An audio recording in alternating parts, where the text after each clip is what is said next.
서학개미의 꿈은 미국 시장에서의 수익이겠죠. 미국 증시 흐름부터 이슈까지 한 큐에 해결하는 시간입니다. 먼저 이제 막 출발한 뉴욕 증시 상황부터 확인해 보시죠. 다우존스 지수는 0.3% 하락 출발하면서 41,840선을 보이고 있고요. 나스닥 지수도 확인해 보겠습니다. 나스닥 역시 오늘은 약보합권을 보이면서 17,727선을 지나갑니다. S&P 500 지수도 확인해 보겠습니다. 오늘은 3대 지수가 모두 하락 출발하는 모습인데요. S&P 500은 5,661선을 보여주고 있습니다.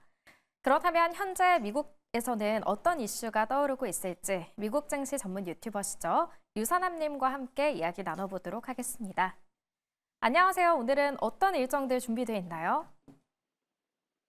네, 일단 오늘 같은 경우는 주요 경제 지표가 이미 나와 있는 상황입니다. 실업상 청건수가 나와 있고요. 양쪽 다 연속과 신규 실업상 청건수, 양쪽 다 예상치와 비슷한 수치가 나왔습니다. 그러고 나서 필라델피아 연은의 제조업 지수가 나와 있는 상황인데요. 예상치였던 8.8보다 높은 12.5가 나왔고요. 전달에 18.1보다는 조금 낮은 수치가 나왔다라고 이야기 드릴 수 있을 것 같습니다. 그러고 나서는 오늘 앞으로 추가로 발표가 될 지표로는 기존 주택 판매 지수와 10년물 인플레이션 연동체에 대한 경매가 있을 예정이다 보니까 이런 부분들 관련해서 관찰할 필요가 있다라고 여러분들에게 말씀드릴 수 있을 것 같습니다. 네, 한편 간밤 FOMC 회의 결과가 나왔습니다. 기준금리를 현 수준으로 동결했는데요. 이 경제 전망에 대한 불확실성을 강조했다고요? 네, 일단 블룸버그 기준으로는 이렇게 평가할 수 있을 것 같습니다. 이번에 파월 연준 의장이 현재 존재하고 있는 리스크나 관세에 관련된 임팩트를 전반적으로 다운플레이했다라고 블룸버그에서 헤드라인으로 보도를 하기도 했는데요. 간단하게 정리하자면 파월 연준 의장은 지금 문제들이 생각보다 그렇게까지 큰 문제가 아니다라고 발언을 여러 번 했습니다.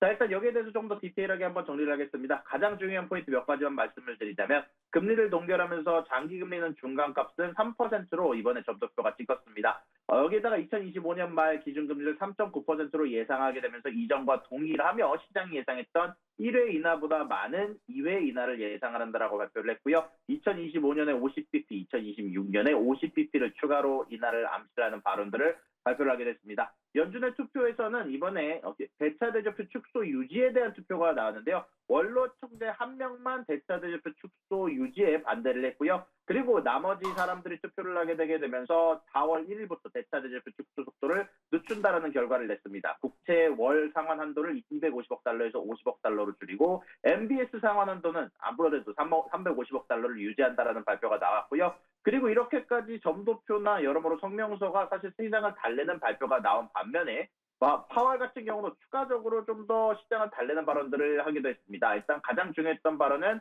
관세로 인한 인플레이션은 일시적인 가능성이 높다라고 이야기를 하면서 이런 부분들 관련해서 너무 사람들이 걱정을 많이 하는 것 같다라는 발언을 하게 됐고요. 경기 침체 확률이 분명히 예전보다 올라오긴 했지만 여전히 낮은 확률이다라고 발표를 하면서 소프트 지표 관련해서 최근에 발표됐던 미시간대 인플레이션 기대치 같은 것들이 좀 안 좋았음에도 불구하고 하드 지표라고 불리는 것, 직접적인 실업률이나 아니면 직장 창출률 자체가 사실 최근에 나오고 있는 경제가 여전히 견조하다라고 발표가 나오게 되게 되면서 이런 부분들이 소프트 지표가 하드 지표보다 중요치 않다라고 여러 번 발언하게 되게 되면서 경제가 여전히 견고한 속도로 계속 확장되고 있고 불확실성이 증가하기는 했지만 이런 부분들 관련해서 여전히 미국 경제는 강하다라는 평가를 내리기도 했습니다. 다만 그럼에도 불구하고 점도표를 보게 되게 된다면 결국 인플레이션 자체에 대한 예상치는 저번에 발표가 됐던 점도표보다 상향 조정이 되기도 했고 여기에다가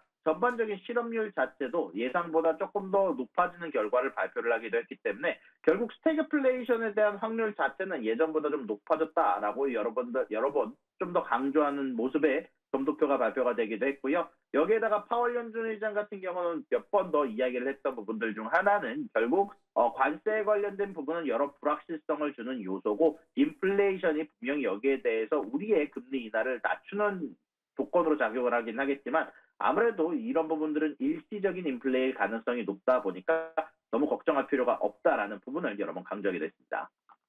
네, 한편 영국의 중앙은행인 영란은행 역시 기준금리를 동결했습니다. 미 연준의 금리 동결 영향을 조금 받은 것 같은데 관련 내용 전해주시죠.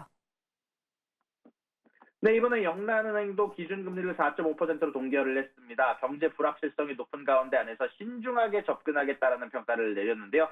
현재 시간 기준으로 약 몇 시간 전쯤에 통화정책위원회에서 기준금리를 4.5%로 유지하기 위해서 8명의 위원이 동결을 지지하면서 한 명만 0.25% 금리 인하를 주장하면서 금리 동결이 됐습니다. 이는 대체적으로 시장의 예상치였던 7대2와 부합한다라는 발표가 나게 됐는데요.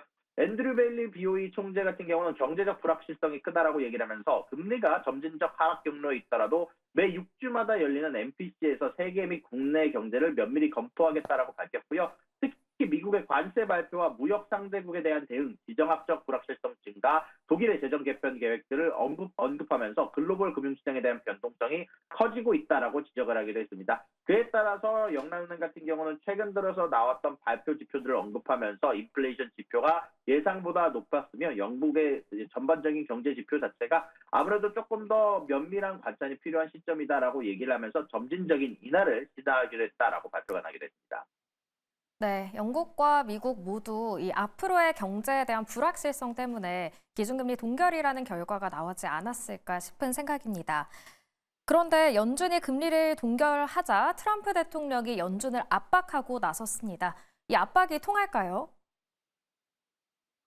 네, 일단 트럼프가 트루스 소셜을 통해서 지금 당장 트루스 소셜은 FOMC 관련해서 연준 의장 파월은 금리를 낮춰야 된다라는 발언들을 여러 번 언급하기도 했습니다. 아무래도 4월 2일에 관련해서 새로운 미국의 해방일이라고 얘기를 하면서 연준에 옳은 일을 하라라고 촉구를 하기도 했었는데요. 자, 일단 트럼프는 불공정 무역 관행에 대해서 4월 2일 날 상호 관세를 발표할 계획을 예고를 하면서 전반적으로 금리를 낮게 가져가려는 모습을 동시에 취하는 이야기를 발표를 하기도 했었습니다. 이런 부분들의 일환으로 연준에 대해서 압박하는 모습을 발표를 하기도 했는데요. 일단 이런 부분들에 대해서 예전에 발표를 했었던 트럼프 같은 경우는 파월 연준 의장의 독립성을 존중하면서 추가적으로 임기를 보장하겠다라고 발표를 했는데 그럼에도 불구하고 1월 다보스 포럼에서 금리를 즉시 인하하라라고 요구하면서 글로벌 금리 하락을 촉구한 바 있는데 그것에 이어서 오늘 같은 경우도 추가적으로 금리 인하에 대한 압박을 했다라고 받아들이시면 조금 더 좋을 것 같습니다. 네, 마지막 소식도 들어보겠습니다. 암호화폐 발행사 리플이 발행하는 XRP가 한때 14%까지 급등을 했는데 어떤 일이 있었나요? 네, 일단 리플 같은 경우는 미국의 증권거래위 SEC가 소송 철회를 했다는 소식이 전달이 되면서 14%가량 폭등하는 소식이 전달이 됐습니다. 가상화폐 XRP의 발행사인 리플랩스의 최고 경영자 브래드 갈링하우스가 SEC가 자사에 대한 소송을 철회한다라고 밝히게 되게 됐고요. 갈링하우스는 이번에 트위터를 통해서 우리가 기다려온 순간이다라고 얘기를 하면서 SEC가 항소를 철회한다라고 적었습니다. 이는 리플과 가상화폐 모두의 큰 승리라며 미래는 밝다, 함께 만들어가자라고 강조를 했는데요. 일단 리플랩스와 SEC 간의 소송은 가상화폐 업계와 미 규제 당국 간 대표적인 소송으로 꼽혔는데 SEC가 2020년 12월 리플랩스가 XRP를 증권으로 등록하지 않고 판매했다며 20억 달러에 달하는 과징금 부과를 하면서 소송을 제기를 했는데 2023년 7월 기준으로 뉴욕 지방 법원이 XRP가 기관 투자자들에게만 판매될 때만 증권법 적용 대상이 되고 일반 대중에게는 증권이 아니다라고 판결하게 되게 되면서 과징금이 거의 20분의 1 수준으로 줄어들게 되게 되면서 사실상 XRP가 이겼다라는 점도 리플랩스의 사실상 승소로 여겨졌는데요. 여기에다가 SEC의 항소로 사실 지속적인 재판이 유지가 되고 있었지만 결국 SEC가 이런 부분들을 철회하기로 하게 되게 되면서 XRP의 가격을 제한하는 요인으로 작용했던 부분이 사라졌다라고 말씀드릴 수 있을 것 같습니다. 네, 오늘 말씀은 여기까지 듣겠습니다. 지금까지 미국 증시 전문 유튜버 유선암님과 함께했습니다.